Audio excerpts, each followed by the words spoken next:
안녕하세요. 아주 흥미로운 장소에서 인사드리게 되었습니다. 해등교육과 윤행고 입시 컨설팅의 대표를 맡고 있는 고규현이라고 합니다. 반갑습니다. 크게 보면 한 4가지 정도 포인트 아닐까 싶어요. 자연계열 최상위권들이 모두 다 관심을 가지고 있는 의대 증원 이슈가 있겠죠. 두 번째는 작년부터 시작은 되었는데 이제 올해 본격화되고 있는 이제 자연계열의 수학, 과학탐구 제한 조건 폐지 문제가 있을 거고요. 세 번째는 이제 올해 수시, 정시, 입결 변화의 핵심이라고 할 수 있는 무전공 선발 확대 이슈가 있을 것 같습니다. 그리고 마지막은 되게 기대를 많이 하시던데 그만큼 효과가 나오진 않을 것으로 보여지는 상위권 대학의 다군 선발 신설 정도를 아마 올해 정시에선 가장 중요하게 봐야 될 포인트 아닌가 싶어요. 자, 기존에는 작년까지만 하더라도 성균관대 있죠, 중앙대 있죠, 외대 이런 일부 대학의 일부 학과에서 다군 선발하였으나 정말 소수의 인원이었죠. 근데 이제 올해 어쨌거나 고려대, 서강대, 한양대, 이화여대, 시립대 등 상위권 대학 많은 대학들이 다군 선발을 신설을 했습니다. 그런데 여전히 가군, 나군에 비하면 아주 극소수의 인원이에요. 거기에다가 고려대 학부대학이라든지 서강대 인문 기반이나 AI 기반 자유전공 같은 거, 한양대 인터컬리지처럼 지금 누구나 관심 있게 바라보고 있는 그런 핫한 무전공 라인들만 다군에 모집을 하고 있습니다. 즉 입결 하락을 그들도 방지하려고 준비하고 있어요. 그래서 그렇게 적은 인원 핫한 학과만 넣어놨기 때문에 실제로 또 여기에 있는 친구들이 막 쓸 수 있느냐? 그러긴 어렵다라는 것이죠. 그러니까 오히려 그 라인보다는 반대로 원래 중앙대를 못 썼던 친구들 근데 원래 여기를 학관 친구들이 그 위를 결국 다 써서 나가게 되는 구조, 그러면 그 밑에 라인이 조금 다른 구조가 이제 발생합니다. 그래서 실은 다군은 올 같은 경우 전부 다 고대 학부대 어떻게 쓸까요? 써볼 수 있을까요? 기본적으로는 그렇게 좋은 카드는 아니겠죠. 오히려 그 바로 밑에 있는 라인에서 재밌는 결과들은 생길 겁니다. 원래 거기를 쓰는 친구들 말고 그 밑에 라인에서 하지만 안 됐던 친구들한테 실은 꽤나 큰 선택지, 희소식이 되긴 되는 것이죠. 오히려 올해 의대 증원의 가장 중요한 포인트는 선발되는 증원되는 의대가 아니고 거기와 추가 프로그램에 엮일 수 있는 최상위권 치안약수 라인이거든요.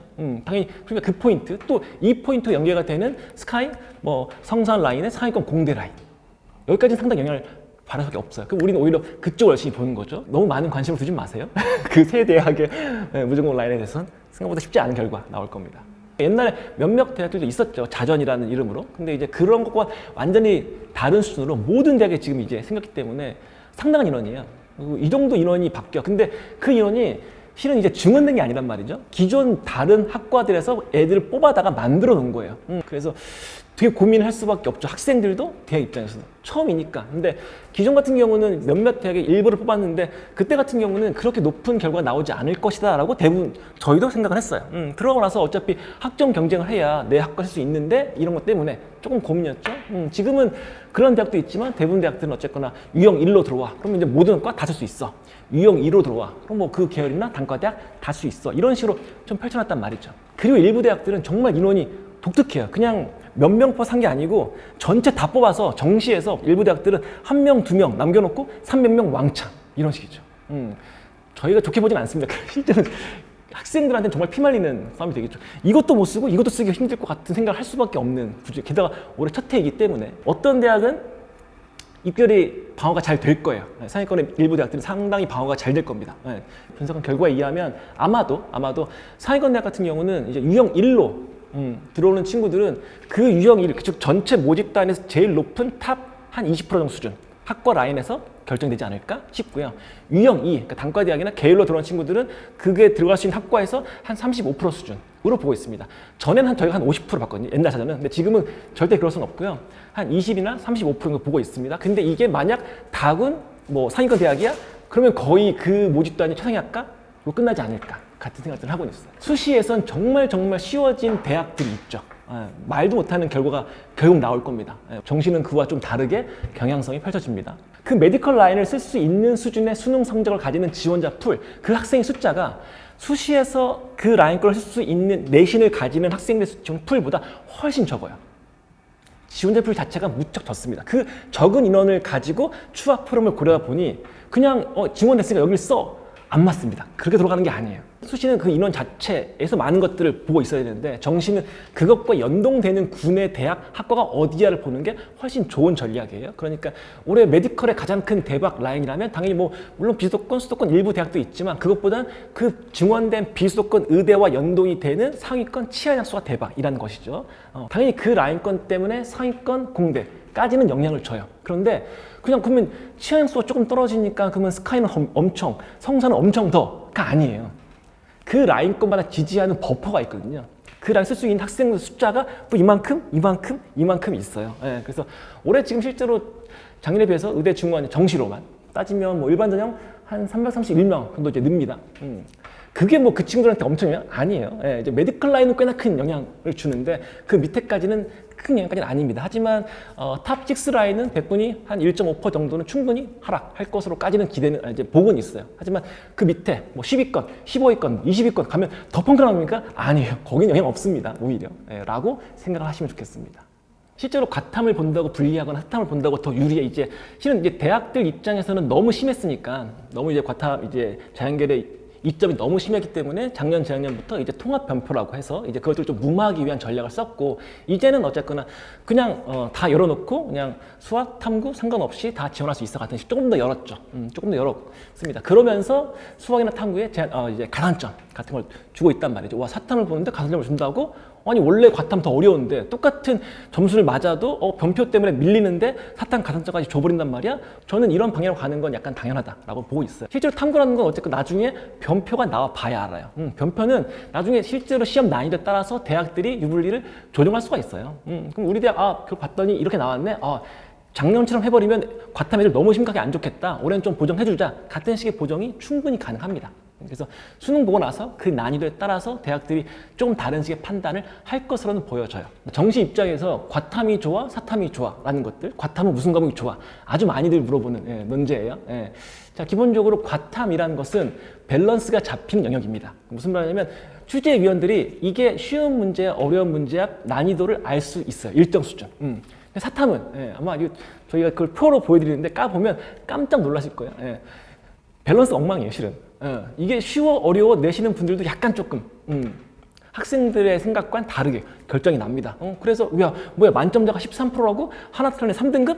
많이 벌어져요, 사탐은. 이런 일이. 그래서 뭐 서울대 문과를 왜 못 가? 사탐을 잘못 골랐어. 이런 일 엄청 많습니다. 사탐은 물론 대부분은 그렇지만 약간 일정 수준 넘어가게 되면 살짝 운에 기댈 수밖에 없는 부분이 조금은 발생을 해요. 사탐을 하나 넣어서 하는 경우는 이런 거죠. 시간이 없어. 도저히 과탐을 2개 할 정도 역량도 안 되고 도저히 아무리 봤자 이해도 못 하겠고 안 돼. 시간이 없을 때 오히려 학습 시간은 좀 줄면서 일정 수는 약간 운빨까지 기댈 수 있는 사탐을 하나 넣어서 해볼까인 거죠. 아니 근데 부모님들이 학생들이 내가 쓸 그 많은 대학의 수시 모집 요강, 정시 모집 요강 그 50페이지, 100페이지 다른 그 방대한 내용을 그 여러 권을 다 보고 있다고? 빠삭하게? 그걸 다 꼼꼼히 이해하고 있다고? 불가능해요. 그럴 필요까지는 없습니다. 자, 하지만 이런 거죠. 내가 학교 상담을 해서 선생님을 통해서 어떤 정보를 취득했어. 혹은 인터넷을 통해서 어떤 정보들을 습득을 했네. 그 정보들이 맞는지에 대한 크로스 체크 같은 것들 용으로는 당연히 필요합니다. 딱 그만큼 알면 돼요. 너무 극단적으로 낮은 카드 같은 것들은 쓰지 않으시는 걸 추천합니다. 정시는 일정 범위 안에서만 벌어져요, 실은. 그리고 이걸 충분히 예측할 수가 있습니다. 그리고 그걸 알 수 있는 지표는 게다가 아주 많이 있단 말이죠. 정시는 딱 2가지로 보통 원서 결정을 할 수 있는데 정시는 어떻게 원서를 쓰는 거냐면 첫 번째는 내가 그 쓸 대학 그 학과가 원래 어떤 수준이야? 첫 번째. 자, 두 번째는 내가 쓰려는 그 대학 학과의 올해 아이들의 선호도는 어때? 경향성은 어때? 이것이죠. 이 2가지예요. 첫 번째는 어떤 거냐면 소위 말하는 기존 입결이죠. 기존 입결 이제 다 알 수 있잖아요. 학교 상담 프로그램, 대학 어디가 등등을 보시면 최소 3년치 다 알 수 있습니다. 그래서 기존은 이런 수준이구나 알 수 있죠. 그리고 두 번째는 아까 말씀드린 모의전 같은 것이죠. 모의전 보니까 평상시보다 훨씬 더 불인데? 뭐 이상한데? 라든지 똑같다, 괜찮다, 그런 분포다. 2개 합쳐로 봐야 돼요. 원래 이런데 평상시보다 불이야? 아니야. 원래와 비슷해 같은 것들을 다 판단하고 원서를 쓰시는 게 훨씬 더 좋은 전략이 됩니다. 보통 재학생 같은 경우는 이렇게 써요. 적정, 소신, 상향. 한 장, 한 장, 한 장 이렇게 씁니다.